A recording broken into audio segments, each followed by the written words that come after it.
جو آپ کے پیچھے ہے اس کی حفاظت کرنا اور جو آپ کے ساتھ ہے اس کی عزت کرنا۔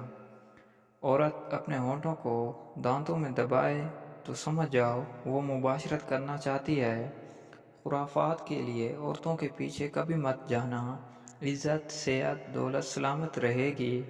انگوروں کا رس پی کر جمع کرنے سے مرد و عورت کو لطف زیادہ آتا ہے۔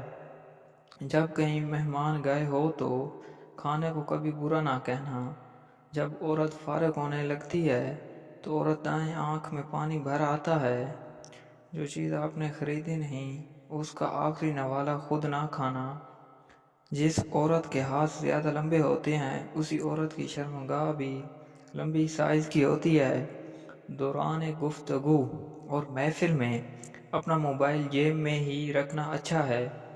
دوسروں کی بات غور سے سننا، ہاں نہ میں جواب دینا اور آنکھوں میں آنکھیں ڈال کر بات کرنا۔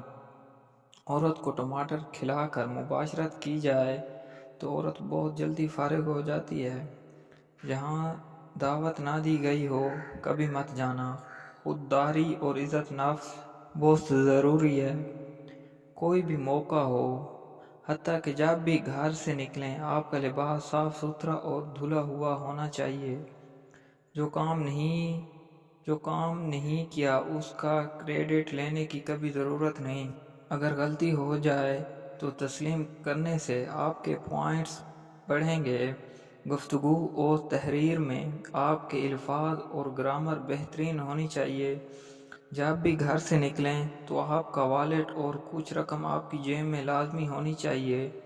دیانت داری واقعی بہترین حکمت عملی ہے۔ ایمان والے ہی ایمانت دار ہوتے ہیں۔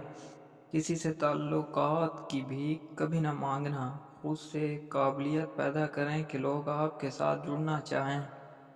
جو بندہ روزانہ نہار منہ ایک ہفتے شہد کی چسکی لگا لیا کرے اس کو زندگی میں کوئی بڑی بیماری گھیر نہیں سکتی۔ جو لوگ بیگن کا سالن کھاتے ہیں ان میں قوت مدافعت زیادہ ہوتی ہے۔ فارغ ہونے لگیں تو انجیر کھا لیا کرو، منی رک جائے گی، ٹائمنگ بڑھ جائے گی۔ چہرہ روشن کرنا چاہتے ہو تو دہی کے اندر شہد ملا کر لگا لیا کرو۔ مولی کا رس نکال کر چہرے پر مسل دینے سے چہرے کی جھریاں ختم ہو جاتی ہیں۔ سر میں جوئیں ہیں تو چنبیلی کا تیل لگاؤ، جوؤں کا خاتمہ ہوگا۔